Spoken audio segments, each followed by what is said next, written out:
สงค้าไปส่งในวันที่27 1 เดือนปี2526นะครับเมื่อไหร่ก็มาผมยาขาวใส่วันแทงป๊อตอันตอนหนึ่งนะครับเมื่อไหร่ก็เดี๋ยวเข่า UWSA ซึกว่า UWSA ในขนมลองทัดสั่งเลยในซุ้มซึกว่า UWSA ครับมีข่าวอันดังนอกเมืองเปิ่นทัดสั่งหันบา เหมือนจากหนังซึกว่า UWSA ในอาธรรมาเก็บซึกลูกอ่อนแลอาธรรมาเด็กเด่งให้กวนเมืองกว่าพึกกันซึกเฮาแหงในเสซึกว่า UWSA อำเฮ็ดจำหนังเปิงเป็นซึกในกำผาเสก็เสเมียวเย้าก็เหมือนสนังว่า UWSA ในไล่เค้แข่งกันเฮ็ดหุงยาต้มยามือปานคุณสานั่นในคะเนาะมือปานคุณสาก็เปิ้นนั่นแน่คุณสาลูกกว่าเย้ากำในอำมีคู่แข่งก้วยกะว่าซ้ำเฮ็ดหนังกลางสือใครเฮ็ดนั่นติๆวัวในคะเนาะใครเฮ็ดนั่นติๆวัวก็เปิ้นนั่นแหละอันที่ว่า UWSA เฮ็ดผิดนั่นมีหลายเมลค่ะ1อาธรรมาเด็กเต็งเก็บซึกลูกอ่อนเฮ็ดซึกสักไปถึง18 ปีได้สักไปป่น21 ปีนั่นมีดังนำดังหลายในคะเนาะก็เปิ้นนั่นแหละในสีการศึกดุมกำผาในป้อสักไปถึง18 ปีนั่นเตอำไลเข้าหับทำการศึกและเตอำไลมีซึกลูกอ่อนอันว่านั้นในวันมื้อนี้โกนนอกเมืองเขาไล่ทัดหันว่าอัน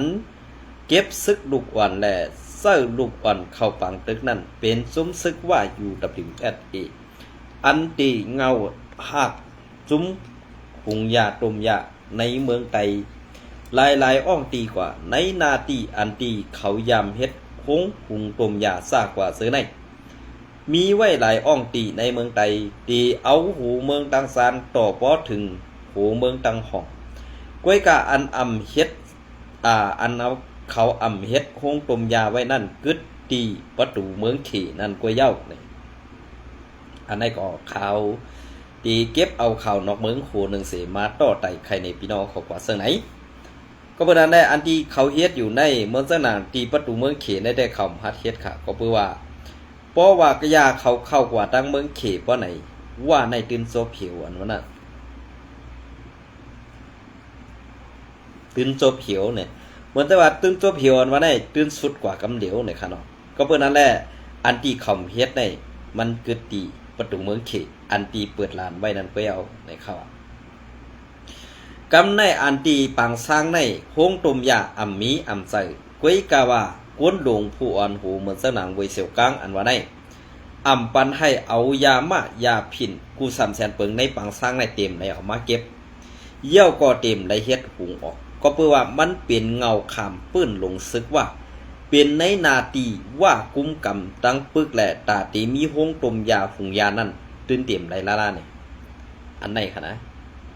เยี่ยวก็อันมีห้องหุงยาต้มยาตีปังสร้างใน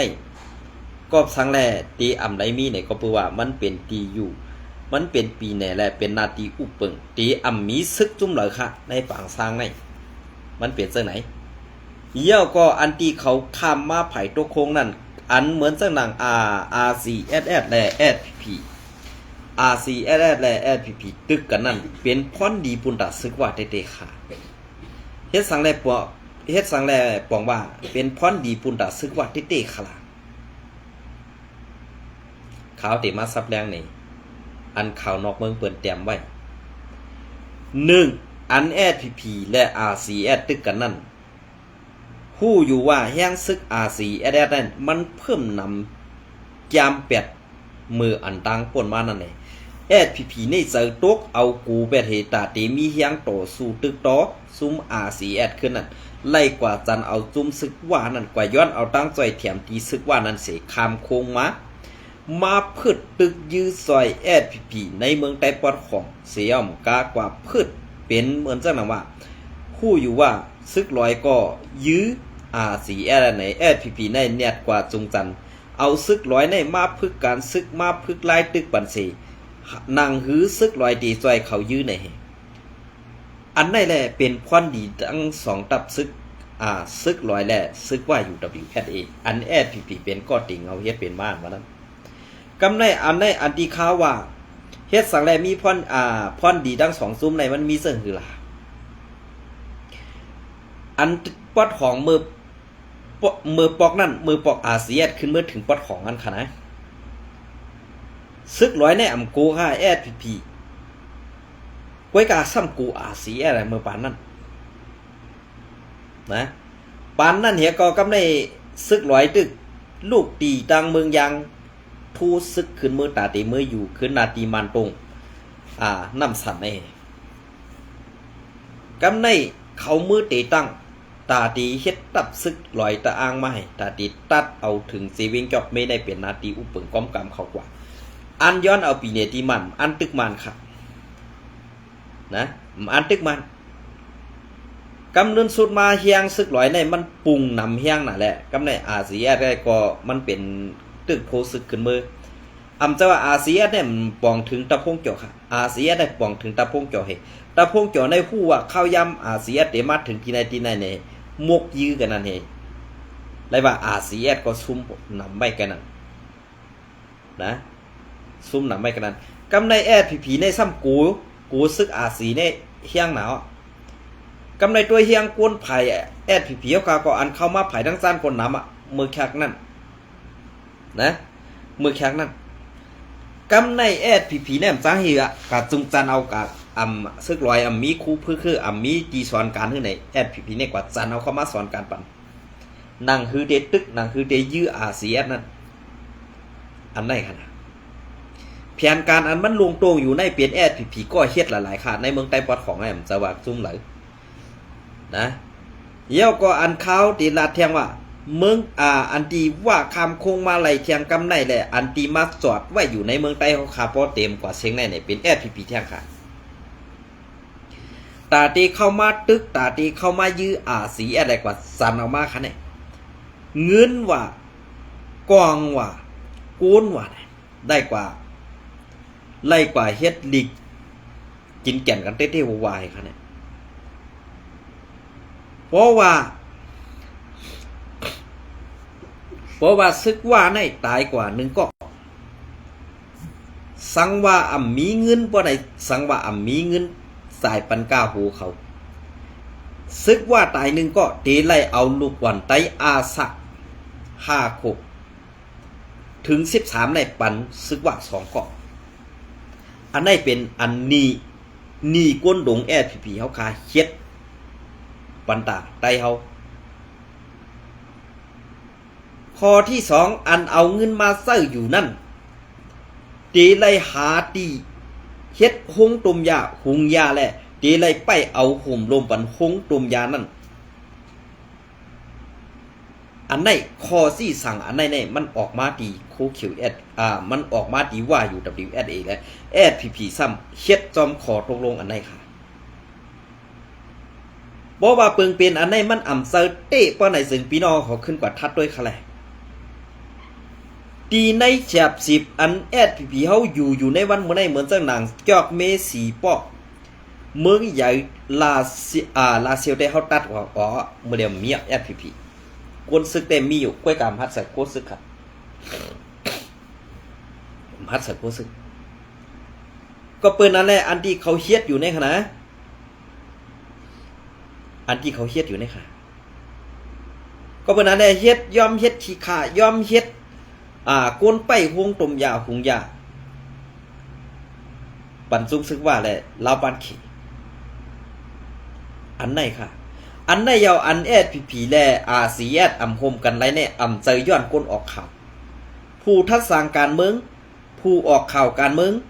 ผู้ออกข่าวกูก็อันเป็นเสียงหัวใส่ก้นเมืองนั่นอันอยู่ภายSPPนั่นให้ทัดด้วยดีๆอย่าถ่อมก้นหลงพวนโหสูงอันเลียนนั่นนะอย่าถ่อมก็เปิงเป็นอันไหนแลSPPนั่นมันจังป่วนไรเอาในลีกกินแก่นกันอันใดลงลายมือกันนั่นSPPยอมหับทั้ง2คอฮะนั่นเอาลองเงินต้องมาเหหมักมู่ซึนยามมานั่นตีไล่เฮ็ดปันหงตุมยา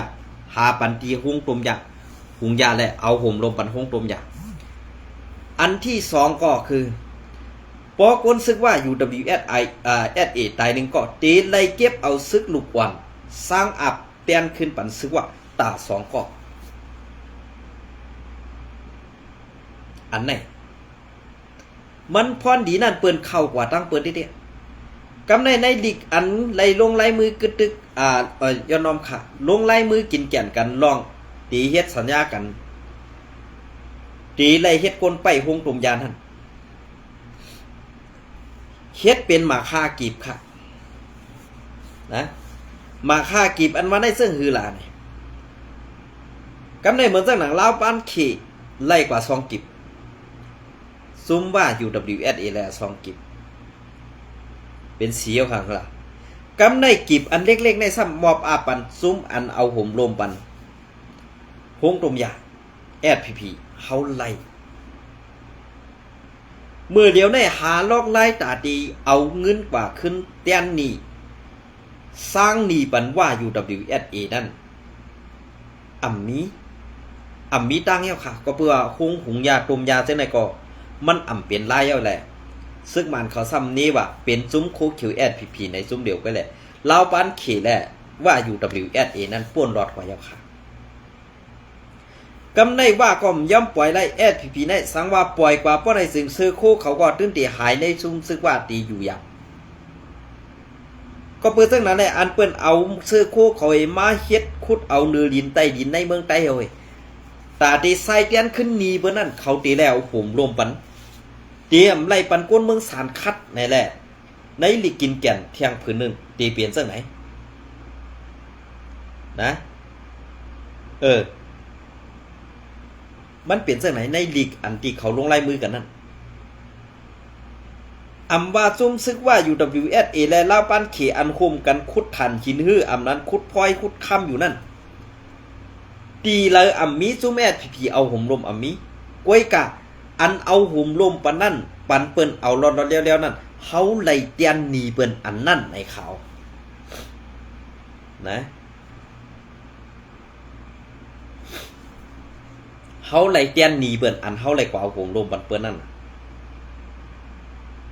สังว่ามีซุ่มซึกเสซุ่มเปิดหน้าซึกตึกมาปานไหนซึ่งกวนซึกSPPก็ตื่นตีตายกำสือกันนั่นจ้านเป็นยาม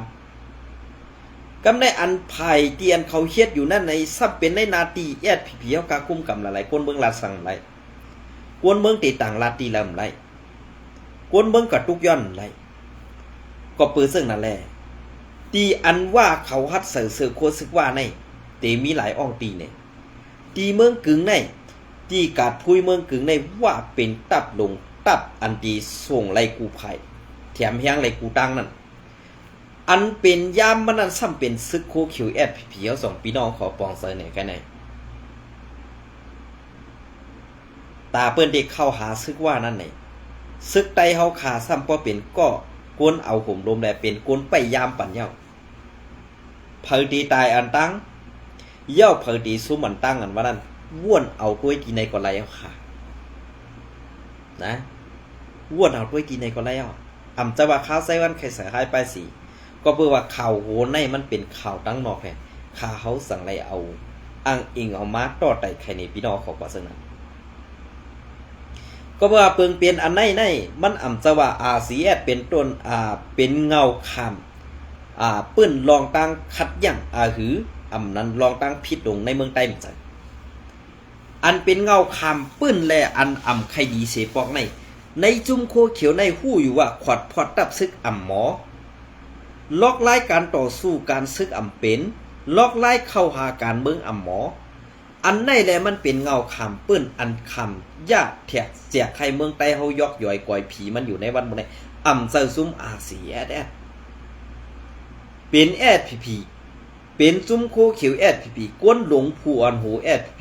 วันเฮ็ดตั้งปึกข่าวในวันบ่ได้ทีนี้คนเมืองคนออกข่าวในก็มันเป็นไรค่ะหลายลูกพ่นซื้อข้าวขามันถึงมา79ปีเย้ากวนออกข่าวออกมาข่าวตั้งหลายปีเมืองอ่อนได้สุสมาเป็นกวนออกข่าวย่าในเกกังตับซื้อข้าวหมกันไรออกอันในดีเลยกินยากีเลียดนำค่ะ อำนั้นลีได้กึดลือกินปัญญากีเลียดค่ะนะอันไหนเขาเพราะว่าเปิงเปลี่ยนอันไหนเปิงเปลี่ยนอันที่ว่าเปิ้นเฮ็ดอยู่ในวันมื้อนั้นตั้งพิษนั่นเปิ้นใครหาบ่ว่ากำไดเปิ้นสิเอาปู้บัดนี้ผีตั้งปึกค่ะลูกอ่อนไต้อันเก็บเมื่อปี2เอง15 2เอง16นั่นต่อถึงในวันมื้อใดต้องปากถึงในมือปอเมมันต้องปอเมมันปลาไหลลาต่อขึ้นอ่ำไหลลาต่อค่ะก็เปิ้นนั่นแหละแผนการอันไหนอย่าว่ากูนเมืองอ่ำฮู้เปิ้นฮู้กันหมดอย่าว่าแผนการผู้อันฮู้ผีเอาลูกหลานไต้เอากว่าใครกินนั่นเปิ้นฮู้หมดอย่าข่าวในวันมื้อใดมีดังเดี๋ยวก็อันสุติออกป่นหลอดไรนั่นถอดแปดหมดซื้อโคซึกผีสุนั่นอันเป็นไต้เสียดนั่นอย่าหากินจ้อมอย่าเฮ็ดแมงมนหากินจ้อมเลิกเฮไปกินเลือดหยอดอีดออดนั่นก็ขลาวนถึงนาปอเมพี่น้องคนเมืองไต้แหละลูกหลานเจอคือไต้เอาในวันเมื่อใดอันไต้ห่มใครมีลูกอันไต้ห่มใครมีหลานได้กอบสังหารกอบจุ่มซึกเหตุการณ์ในเหตุการณ์ตาเมืองกล้วยกาแฮมเหตุการณ์ตาไปมักมีตัวเจ้าเก่าสีซ้ำนี่ว่าคนเมืองใครเฮ็ดซึกอันไหนค่ะนะอันนั้นก็เป็นรองตั้งอันอยากขืดลงปุ่นตาซื่อสัตย์วันเมืองขาดติกำในตีมาแทงในวันที่ตีมาแทงในวันที่25ในวันที่26ในวันที่26 1 เดือนปี2525มื้อวานนั้นตีเซเวงตาขี้เล็กจุ้มฝนหมึกอันไปยอบกวนเหย้อนกาไถโตคือนั่นไล่ยอบกว่าแท่งกวนสายก้อหนึ่งมีกูวันเย้าค่ะลองอันว่ายอบกวนเหไปห้องเอากาไถโตในก็ปื้อสังลาในก็ปื้อว่าในเวงตาขี้เด็กในมันมีศึกหลายเมียวมันมีกวนปองสู้ค่ะก้วยกาอันเป็นลงปองจึงมันและอันเป็นเยมานั่นอันเป็นก็ถูกอันเป็นพี่น้องก็ถูกยอบนั่นกว่าต่างลาตีซึกมันเขาดีเยมันเขาว่าซึ่งคืออันว่านั่นต้องพี่น้องเขาคู่คะแนนพอกวนเป็นเหตุการณ์ลงปองซึ่งแหละเตอันข่มลมบัดกวนเมืองเต้ๆนั่นเพราะว่ากวนเมืองกว่าต่างลาตีเขาป้อในซึ่งเขาตื้นเตไล่คัดซื้อตาเตกว่าหาลำตียอบจอบข่าวไว้ลองกวนให้หมึกอันยอบเอากวนกว่าละขว้างเอากาไถโตนั่นเขาก้วยกาซึกมันจุ่มแหนมกว่าค่ะเยมันจุ่มแหนมกว่าค่ะกอบสังไรคำกว่าก็เปว่าเงินอันตีเขาห้องกว่าเอากาไถโตเปิ้นนั่นในปอกเขาเลยมา300,000เขาตีเป็นแมงปันเป็นหมัก3กีบเอาก็ไม่เหมือนจังหนังเยมันก็ตื้นตีอะไรกินค่ะเหมือนจังหนังซึกมันก็ตีอะไรกินค่ะจุ่มไอเมือกเขานั่นก็ตื้นตีอะไรกินค่ะก็เปิดสังและจุ่มอันไอเมือกเขามาหายอบกวนเอาห้องกาไถโตอยู่จังไหนซุ้มยากูจักายาอันเอามาขำไม่ตีค่ะตาคิเรียกส่งเขาตั้งเมืองลาวส่งเขาตั้งเมืองไทยสร้างได้ซุ้มนำหนาแหละ มีเงินตาเตไซเตียนขึ้นกายาเลยสั่งไรมาหาเฮ็ดคนไข่คนหมึกอยู่จอมแดนดีเจิ้งนั่นค่ะนะอันที่เขายอบกว่าในวันที่24ค่ะนั่นก็นั่นที่ปล่อยออกมาค่ะนั่งยิงกว่านั้นไล่กว่าไทยตัวเอาต่างเงินไทย8 ล้านในเขานั้นเปลี่ยนเสื้อค่ะซุ้มไอเมือกเสื้อในเฮ็ดปันตากกวนเมืองไทยเขาใครมันกอดผานั่นเขาตื่นแก่นะคะซึกม่านอันเป็นลุงปองซึ้งนั่นตอกเขาจอยค่ะไหนไต้เขาจอยค่ะก็เพิ่นนั่นแหละเขาเสือลำนะซาอันรัดความมันแอบนั่นเขาใครตินตื่นปันโซบเขากันนะกำในพอเป็นไต้เฮาไต้เฮาได้พิษเพราะเขาถังเถิมอินก็เขาพอกว่ามัดมาให้ปอดทุบปอดทุบเพียงน่ะกวนเฮาในอันเปิ้นว่ามันเมาเลือดอันว่านั้นมันลาดกว่าเก่าเปลี่ยนว่าเปลี่ยนมันก็เฮ็ดให้ยื้อตายแป๊บพอเป็นไต้เฮาเปิ้นเฮ็ดอันค่าในวันมื้อนี้พี่น้องตาขี้เลียเขาจ่องหันถึงเหมือนสักออกคาไซวันเนี่ยนะความเปิ้นสู่ฮู้ได้มีไปปิญญาติสัวกวยกากความไตอันสูลาดอยู่นั่นน่ะสูอย่าปีเปียดหรอก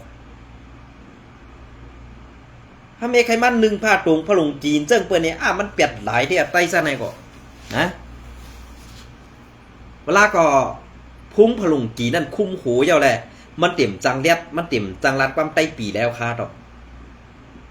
บ่ก็คาราจังไหนซ้ำแต่พิษจังก็คาแทงค่ะเนาะนะสูด้วยล่ะมานำหูมเจอหรอกคู่แม่งกันกิน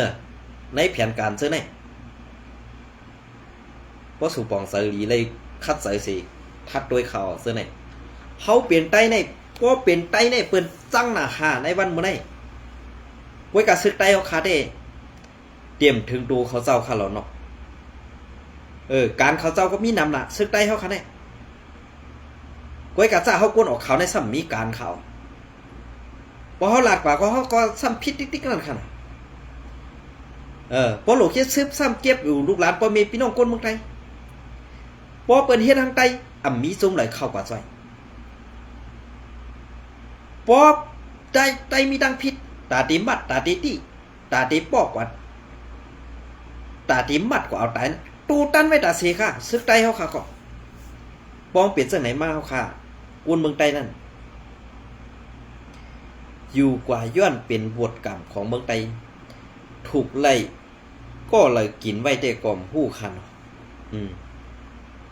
ตีเปลี่ยนจังนั้นค่ะ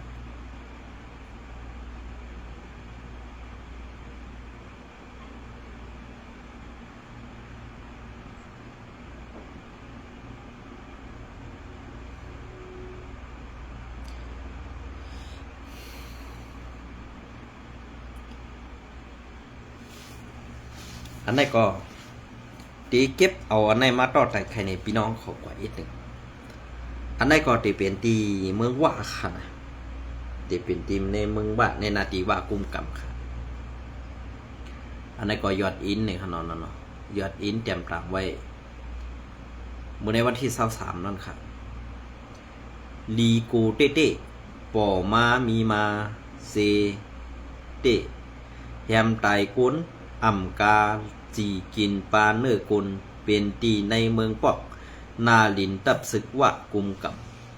เมื่อในวันที่23เดือนปี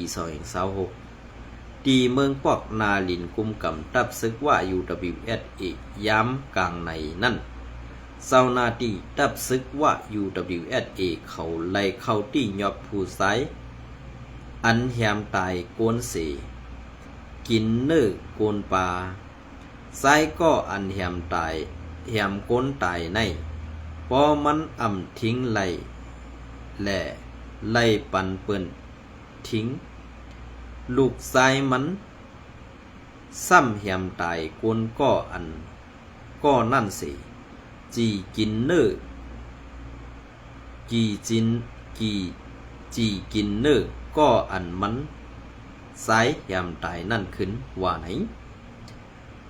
เพื่อเจ้าหน้าที่เขากว่ายอบทัดมันเย้าก็ขากวนอันมันขาแหมตายนั่นกึดควันเดียวกุ้ยเย้าเลือนนั่นมัน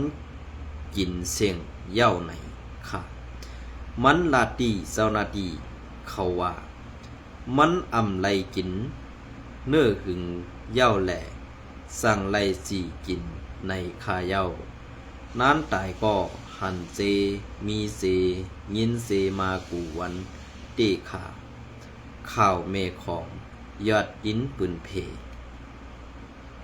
อันไหนเด้มันเพราะว่าเพราะเป็นว่าเต้ๆเด้มืออันต่างนั่นเปิ้นว่าในมันกินโกนเด้งเอาค่ะเนาะกวยกามือปานก่อนบนค่ะเนาะกวยกาปานต่อเหลียวในเด้ตึกไหลมายินขึ้นกวยนะมือกูปอกในเด้มันเตมีเตอยู่ค่ะอันว่ากินโกนนั่นว่านั่นค่ะเนาะอันไหนมันเปลี่ยนมือกูปอกมือปานก่อนปนค่ะปานมือเดียวเด้ตึกไหลมายินขึ้นเสิ่งไหนกันค่ะ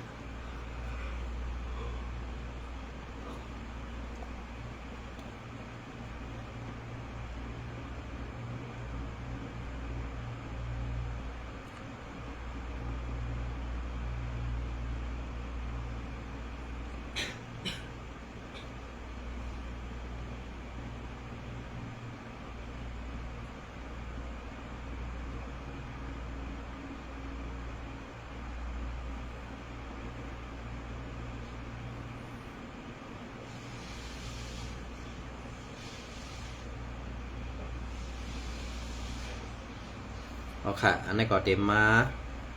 ข่าวผู้ต่อยหอกเตรียมต่างไว้เมื่อในวันที่25นั้นค่ะเนาะ1 เดือนปี2026อันนี้ก็จะเป็นในเซเว่งเมืองสู่และเซเว่งเกซีนะครับเมืองสู่เกซีก้นกว่าปันเสียงกลางเสือเอกางเกปอไหลลงเป่าสอในวันผู้ต่อยหอกใส่ตื่นมาใจใส่ตื่นเมืองวันที่25 1 เดือนปี2026ตีเมืองสู่แหล่เวงเกสีสึงไตปอดสันอันจัดปังปันเสียงกลางสื่อตาเลือกตั้งวันมือในวันที่25 1 เดือนปี2026นั่นก็ก้นวันกว่าปันเสียงกลางสื่อมีหน้าแหล่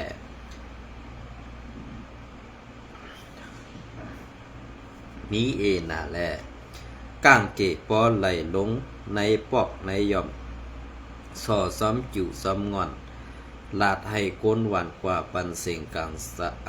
กลางเสือปางเลิกตังไว้ว่าไหนในซ้อมหงปันเสียงกลางเสือเสือมีในเว้งเมืองสู่เกสีเสือในมีปริมาณกว่าไปหับห่มลม1 ตีมี10 เกาะมังตีมีถึง20 เกาะก้นหวานกว่าปันเสียงกลางเสือเตนะว่าไหนตีเวงเกซีก็คงปันเสียงกลางเสือมังตีผู้มีปุ่นพรซื้อไปหงปันเสียงกลางเสือกลางเสือฮึดหัดเทียดเสือก้นวันกว่าไหนและก้นวันกว่าปันเสียงกลางเสือหนำว่าไหนก้นปืนตีลาดเนตีผู้ต่อยหอกว่าตีเซเวงเกซีก้นซื้ออายุใหญ่เขากว่าตอดแคบกลางเสืออำปอผู้ตีป่องมันดีหลีญาก้นไปหงตอดแคบกลางเสือนั่นสิ่งหลังต่อซึ่งไหนก็มีในขาก้นเท่ามังก็เขาอำหูลายมันดีหลีนั่นหน้าหนอปอทำอิดออดซ้ำก้นอันไปมันซ้ำเสือปอเสืออำปอยาวเสือกำเพาะกำนำก็ตีเป็นเสียมาตีหงเห็นเสือในหนังเก่าว่าไหนกอบไหนแลตีหงตีเวงเกสีก้นกว่าปันเสียงกลางเสือหน้าในเสไว้ในก้างเกซ้อมห้องเป่าในปอกในย่อมแทงว่าก่อนไปถึง4 โมงในให้ก้นในปอกในย่อมกว่าปันเสียงกลางเสือให้เย้าตูว่าไหนเมืองสู่ในมีหงตอดแก็บกลางเสือ32 หงเกสีมี60 หงตั้ง2 เว้งในเปิงลงมี2 ปาตีซื้อเพิกแหล่ปาตีสั่ง4อันเข้าเข่งปังเลือกตั้งซื้อเป็นก้นปืนตีเต้อันตอดปันซื้อเพิกอยู่เสตาซึกมันใกล้เอาแคบกลางเสือลงหนักมาปีปุ่นกูตีแหล่สั่งจ่องซื้อเพิกตีเป้ไปสั่งล้ำไหลในก้นปืนตีอ่อนกันหลัดหนังไหนปังเลือกตั้งเกสีเมืองสู่นะครับ